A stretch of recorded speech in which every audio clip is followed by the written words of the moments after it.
Hello, FedPhoenix fam. So this afternoon, I just wanted to touch base and do a pre-surgery update. Um, so got good news and news.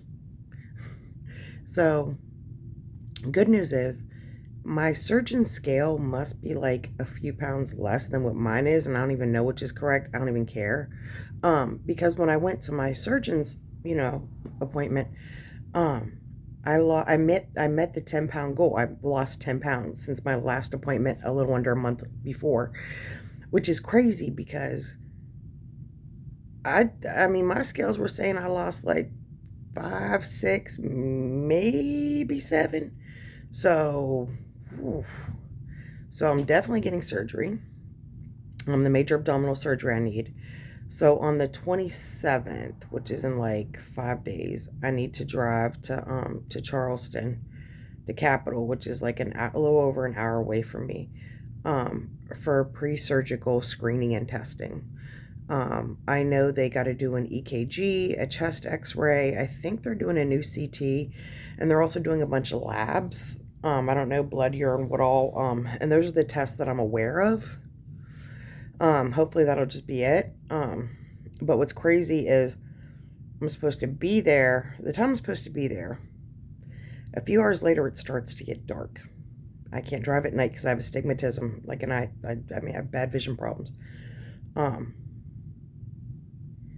I'm a little bit concerned. I'm gonna get there early. Like, I'm gonna get there like a half hour early if I can, and uh, and just say, look, dude, I'm not safe to drive at night. I need to be out of here, and within no more than 2 hours tops. Um, I don't know if that's really going to be doable, to be quite honest. With when you have a major surgery like this, you don't get to like pick a date and schedule it and pick a time that's convenient. You get what you get. And it's the same with the pre-surgical screening. They want it done within a certain window prior to surgery, not too far, not too close. Um, so that's going to be a tricky situation. So that's in 5 days. I need to drive down to the hospital where I'm getting my surgery and do a bunch of tests and screening and stuff, preoperative. Then come home, um, unless it's dark and I don't know. I don't know if I'll be able to make it home, and then I'll have to figure that situation. That's a bridge I'll cross when I come to it. If I come to it, I'm gonna try to avoid it. I'm gonna be pretty proactive, and y'all know I'm a real persistent person, so I have faith that I can. Everything's gonna be fine. I'll work it out. But anyway, moving on.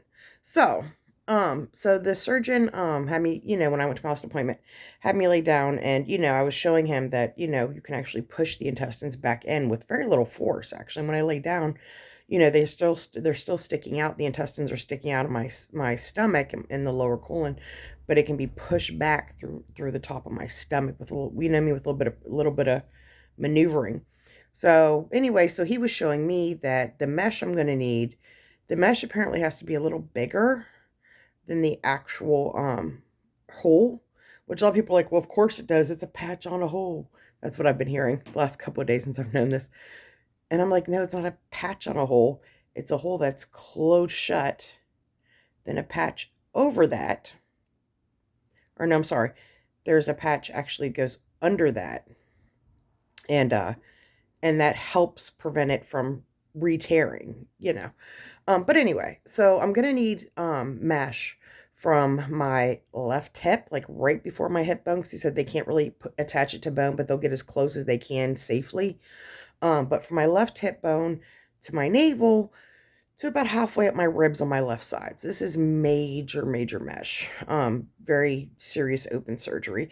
And he asked me if I was comfortable with blood transfusions because he expects that, that will be needed. It may not necessarily, but it most likely will be. And of course I said, sure. He told me that he's not going to know until he actually gets me open and gets things, in order. But I'll most likely need drains, wound drains, still inside my body after the surgery for a period of time. He said with the amount of trauma, tissue trauma, of all this various cutting and stitching and pulling, that a lot of times, the tissue will kind of will create fluid. It's kind of like how you get a blister on the back of your foot if you wear a shoe that's too tight. And that fluid is your body's way of trying to kind of create padding around an injury to help it heal. Nature's band-aid and all that, but to help it heal and to prevent it from being furtherly harmed. Further harm, not furtherly. And he said a lot of the tissue and may do that same thing, may kind of create fluid or hold fluid a bit, it just as a natural response to trauma, to the cutting and the sewing and pulling and all that. So my actual surgery is going to be December 3rd. So we are 5 days out from preoperative tests, and I'm going to have to go down to Charleston December 2nd and get a hotel room for the night because I have to be in the hospital at 7 a.m. That's around the time the sun rises. Again, I don't see what to drive at night. Sometimes I can drive like really close to my house, like in town and places where I'm really familiar. So when there are lights coming, I can just look at the outside line of the street and still know my way, you know what I mean? For those few seconds so I don't get completely blinded. But I can't drive on a highway at night. I really cannot. And really me driving even in town a little bit at night, I do it as minimal as possible because I understand that it is a dangerous situation. And the highway is a no-go for me at night. So I say that to say that I'm gonna have to actually leave what 5, 6, 27, 28, 29, 30, 31, 1, 2. So 6 days after the preoperative surgery, I'm gonna need to drive down to Charleston, stay the night in a hotel. And actually I'm gonna have a friend drive with me and just stay with me and let her just use my truck for the drive probably. And then she's going to be the one to drive me at 7 a.m. To the main hotel entrance or the main hospital entrance for that procedure. And then I think that the plan is for her to bring my truck back here. We live not far from each other. Like we live in the same town, about 10 blocks from each other.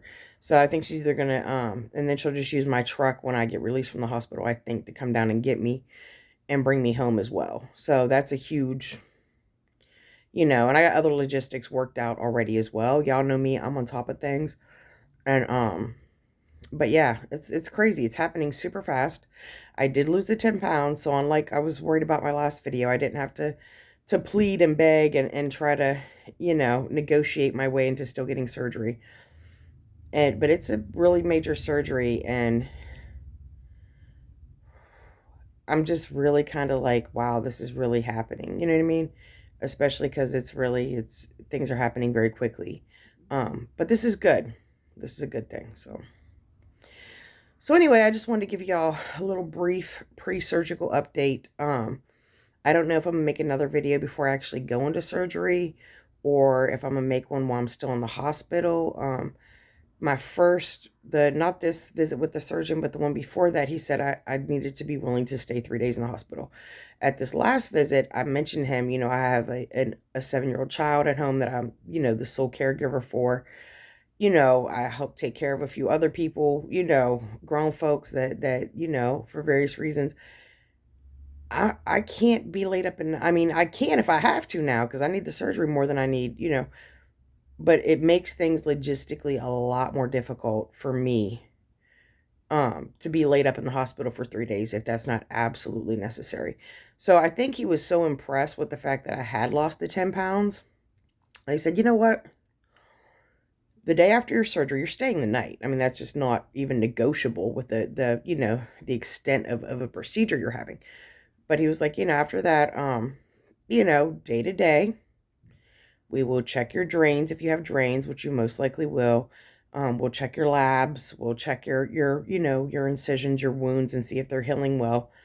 See if your bowels are moving, if you can get up and go to the bathroom on your own and whatever. He said, we'll assess day to day. He said, you're at least staying the night.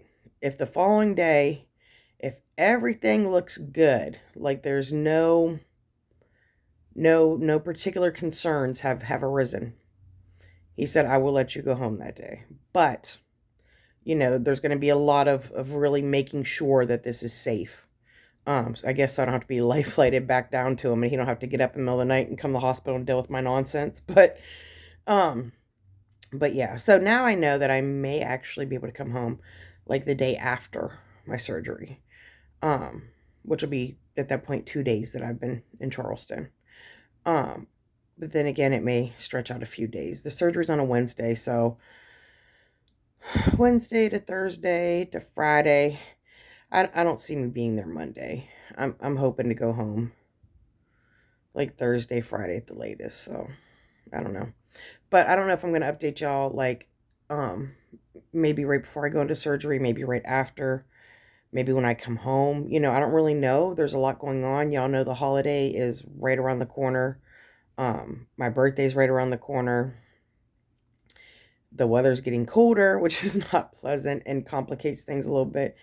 And there's a lot of like last minute like loose ends I need to tie up for myself and for a few people very close to me before my surgery, so that myself and my people are really kind of situated, and I can really focus on some rest and recovery afterwards. You know what I mean? So I don't know when I'm gonna make another video. But it'll definitely be probably mid-January at the latest. Probably sooner. Y'all know me. I get bored, and y'all have become like my digital journal or something. But so anyway, that's the latest on the pre-surgery update, and I will let y'all know something here soon. About where I'm at or what's going on or whatever. Give y'all an update. For those of you that are keeping up with this and thinking of me or sending prayers or whatever, or good vibes. I appreciate it truly. Um, both those who are doing that here on YouTube, and those I know in the free world, which I think a good bit of those people actually keep subscribed to my YouTube as well. So some of the people that have been checking on me and stuff, will see this video. But so with that, um, there will be in the description of the video my email if anybody needs to reach me for any reason. Keep in mind that I am on the I'm about to have a major medical surgery, and so I may not be as responsive or as available as I normally would be. And y'all just gonna have to bear with me for that.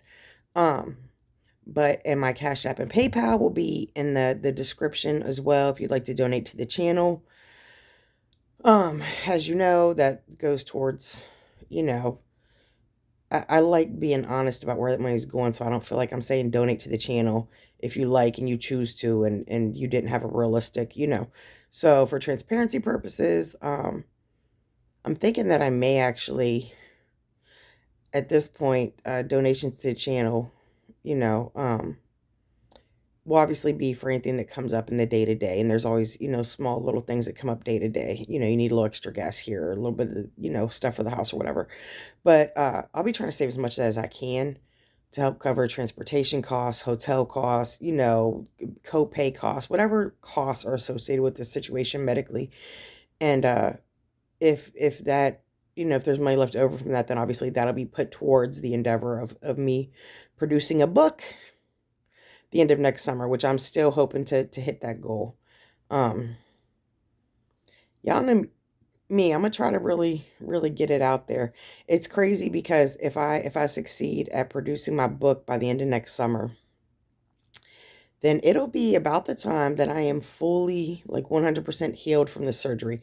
And at that point, talking to a local surgeon about the two small hernias I have that aren't even worth addressing at this point, in light of the other one, that I would also like to just have taken care of, not give them a chance to get out of control like this one did. But I'll be, completely healed from one surgery and, kind of contemplating another much more minor surgery. So it'd be crazy to have a book come out, right on that little, in between of events. But so anyway, whatever you're going through, whether it's incarceration or major abdominal repair surgery, hernia correction stuff, or, whatever you're going through, just understand and remember that it is a slice of your life. You will get through it because you have to. It's that simple. So with that, good day, God bless, and I will holler at y'all later.